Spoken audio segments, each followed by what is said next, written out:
안녕하세요. 2019년 4월 8일 바이오 R&D 자산화율이 줄었다. 보수적인 회계가 확산되고 있다고 하는데요. 그 이유는 2018년에 연구개발비 무형 자산화 논란을 겪은 다음에 바이오 기업들의 연구개발비 회계 처리 형태가 크게 바뀌게 된 것입니다. 금융위원회 산하 증권선물위원회는 2018년 9월 신약은 임상 3상, 바이오시밀러는 임상 1상부터 자산화가 가능하다는 연구개발비 회계 지침을 내놨습니다. 신규 개발 프로젝트는 디스커버리, 신약 후보 물질 발굴, 프리클리니컬 전임상, IND 임상시험 계획 승인, 페이스 1, 임상 1상, 클리니컬 트라이얼, 임상 2상, 임상 3상, 그리고 정부 승인 신청, 정부 승인 완료, 그리고 제품 판매 시작, 여기까지의 단계로 진행이 됩니다. 자, 이 중에서 바로 임상 3상 이후에 발생한 지출 중에서 정부 승인의 가능성이 높은 프로젝트만을 무형 자산으로 인식하는 그러한 흐름이 진행되게 된 것입니다. 그래서 이 임상 3상 이전의 단계에서 발생한 지출은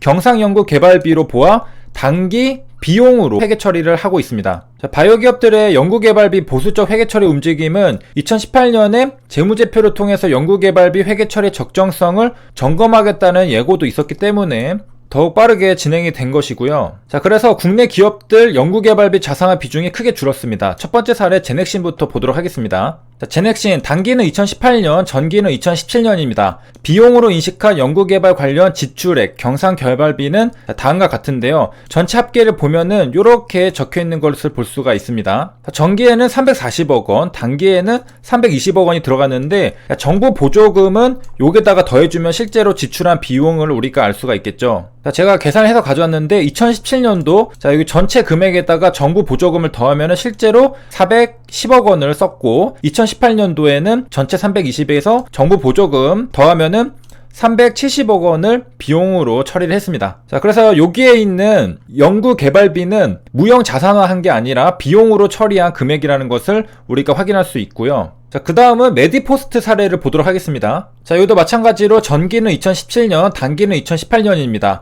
경상개발비 지출액은 다음과 같습니다라고 적혀 있는데요. 자, 메디포스트는 우리가 계산할 필요 없이 지출액을 합계를 적어줬습니다. 그래서 2017년도에는 125억 원, 그리고 2018년도에는 100억 원을 경상개발비로 사용했습니다. 여기에서 정부 보조금을 빼면은 또 이렇게 최종적인 합계가 나올 수가 있겠죠. 자, 그래서 비용 처리를 어떻게 했느냐? 경상개발비의 판매비와 관리비로 지출액을 썼습니다. 여기도 판매비와 관리비로 썼고요. 자, 아까 제넥신의 경우에는 위탁 용역비로 가장 많은 금액이 들어가 있는 것을 볼 수 있겠습니다. 전체 합계의 50%가 넘는 게 용역비로 들어가 있습니다. 이거는 아마도 CRO가 아닐까 추측을 해볼 수가 있겠는데요.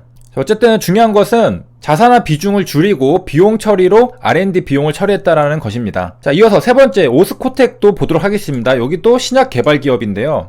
자, 여기도 마찬가지로 비용으로 인식한 연구개발 관련 지출 2017년이 전기고 2018년이 단기입니다. 자, 여기 보면은 자, 요게 금액들은 상대적으로 작으니까 무시를 하고 경상연구개발비 48억 원이랑 69억 원을 비용으로 처리한 것을 알 수가 있겠습니다. 우리가 앞에 제넥신에서는 정부 보조금을 더해줬죠. 금액이 작기 때문에 더해도 앞자리는 똑같습니다. 자, 그러면은 HLB의 연구개발비 자산화율은 과연 얼마일까? 2018년 11월 기사입니다. 코스닥 시총 빅3 기업의 임상 3상 회계 처리에 대해서 살펴보는 기사인데요. 신라젠 바이오메드 HLB를 이제 가져왔습니다. 여기에서 이제 무형자산 비중은 어떻게 될까? 자, 같은 3상 단계랍니다. 모두가 다. 그래서 신라젠 HLB는 0%가 나왔습니다. 그러니까 자산 처리를 안 하고 비용으로 전부 다 처리를 했다라는 뜻이고요. 바이오메드는 80%로 집계가 됐습니다. 자, 맨 처음 신라젠부터 보면은 연구개발비 무형자산 현황, 여기 자산 처리한 것들을 보면은 전부 다 빈칸으로 되어 있습니다. 그래서 신라젠은 연구개발비의 자산화율이 0%입니다. 신라젠은 이전부터 무형자산 제로 원칙을 고수했는데요. 그러니까 전부 다 비용 처리를 하겠다. 눈속임 왜곡하지 않겠다. 그렇게 밝혔었잖아요. 자, 그래서 비용 처리 중에 판관비로 전부 다 들어가 있는 것을 확인할 수 있겠습니다. 자, 그래서 0%. 자, 그 다음에 내려가서 보면은 HLB의 미국 자회사 LSK 바이오파마에 대한 무형자산 현황을 보여주고 있습니다. 자, 여기서 보면은 자, 연구개발비가 있죠. 요게 무형자산으로 처리지 않고 판매비와 관리비로 역시 똑같이 처리했습니다. 그렇기 때문에 연구개발비 자산화율이 0%가 나온 것을 볼 수 있겠습니다. 무형자산으로 처리하지 않았기 때문에 여기 판매비랑 관리비로 처리했잖아요. 그렇기 때문에 연구개발비 자산화율은 또 마찬가지로 0%가 나왔습니다. 그러니까 모두 비용으로 처리한 거예요. 자, 그러면은 무형자산으로 처리하는 거랑 비용으로 처리하는 거랑 어떤 차이가 있느냐? 만약에 무형자산으로 처리하게 되면은 개발에 실패할 때 전부 다 비용 처리를 한 번 해야 됩니다. 그러니까 어마어마한 금액이 한 번에 마이너스가 찍히게 되겠죠. 당연히 시장에도 충격이 클 겁니다. 자, 그런데 비용으로 계속해서 처리를 해오면은 개발 실패 시에 대규모 비용 처리에 대한 부담은 없습니다. 왜냐면은 기존부터 차근차근 비용 처리를 해왔기 때문이죠. 자, 그 다음에 바이오메드를 보도록 하겠습니다. 연구개발비 무형자산 현황인데, 자, 바이오메드도 연구개발 비용이 이렇게 있죠. 그런데 회계 처리를 어떻게 했느냐? 판매비와 관리비에도 있지만은 무형자산으로도 처리를 했습니다. 그렇기 때문에 연구개발비 자산화율이 0%가 아니고 이렇게 있는 것을 확인할 수 있는데, 자, 이 퍼센트는 어떻게 구하느냐? 연구개발비 분의 이 개발비 무형자산을 구하면 됩니다. 자, 제가 계산을 해서 가져왔는데, 자, 여기 분모는 연구개발 비용이죠. 이렇게 들었는데 이 중에서 무형자산으로 요만큼 처리했다는 겁니다. 그렇기 때문에 이 비율을 구하면은 79.85%가 나옵니다. 그러니까 연구개발 비용을 썼던 것 중에서 거의 80%를 무형자산으로 처리했다라는 것이죠. 만약에 이럴 경우에 바이오메드는 임상시험이 성공하면 모두가 해피하고 끝나지만은, 만약에 실패할 경우에는 요 무형자산으로 처리했던 것을 비용으로 이제 처리하게 되면서 재무제표가 크게 손실에 찍히게 됩니다. 자, 그리고 이제 바이오메드 같은 경우에는 제약 바이오 업체를 통틀어서 최상위 수준의 자산화율을 기록하고 있다고 합니다. 지금 80% 수준이잖아요. 연구개발비의 거의 대부분 80%를 무형자산으로 처리를 하고 있다라는 것이고요. 자, 우리가 이제 연구개발비를 봤는데 2020년 11월 20일 제약업계 어렵지만 연구개발 투자 줄일 수 없다라고 합니다. 자, 그 이유는 뭐냐면은 코로나19라는 악재 속에서 또 살아남기 위해서는, 그러니까 상장 제약사들이 미래 먹거리를 창출하기 위해서는 연구개발비 투자를 안 할 수가 없다라는 거죠. 그래서 상장 64개사 매출액 대비 연구개발비 비중이 8.7%라고 하는데, 이것은 2018년에는 8.1%, 2019년에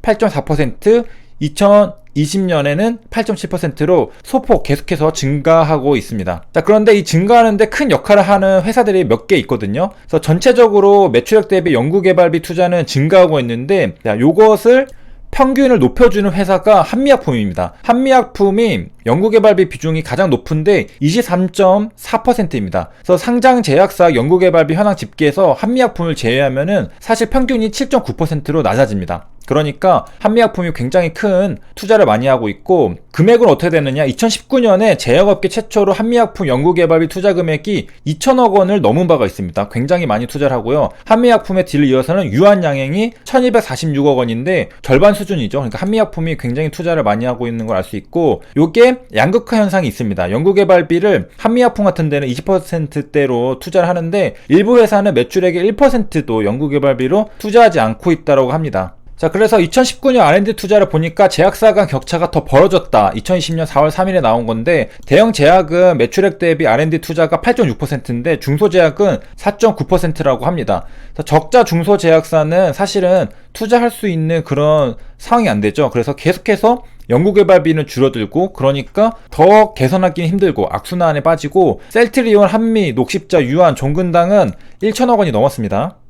자, 이렇게 국내 대형 제약사랑 중소 제약사들이랑도 차이가 큰데, 글로벌하게 보면은 글로벌한 빅파마들이 투자하는 거랑 또 국내 대형 제약사랑도 꽤 차이가 납니다. 그래서 R&D 지출 규모랑 비율도 꽤 차이가 있는데, 이 빅파마들은 한 분기에 지출한 R&D 비용만도 수조 원대라고 했습니다. 아까 한미약품이 2천억 원이 됐는데, 자, 밑에 내려가서 이제 글로벌한 제약회사들은 투자가 어떻게 되느냐? 존슨앤존슨이 연간 13조 원을 투자합니다. 매출액 대비 R&D 비중이 13.7%가 됩니다. 지금 여기서부터는 다 10%가 넘어가거든요. 화이자는 10조 원을 투자하는데 16.7%, 머크도 10조를 투자하는데 19%, 거의 20%죠. 에브비도 6조 원 투자하는데 16.2%, 암젠 5조 원 17.7%, 그 다음에 HLB가 롤모델로 삼고 있는 길리어드 사이언스는 10조, 무려 40%입니다. 어마어마한 숫자입니다. 매출의 거의 절반 가까이를 신약 개발, R&D 투자에 개발하고 있고요. 일라이 릴리도 6조 원 25% 9%, 바이오진 2조에 16%. 그러니까 굉장히 많은 비율을 R&D 투자를 하는 것을 또 확인할 수 있겠습니다. 자, 이렇게 해서 이번 시간에는 연구개발비 자산화율이랑 그 다음에 제약사들이 연구개발비를 어떻게 투자를 하고 있는지도 살펴봤습니다. 여기까지 시청해주셔서 감사합니다.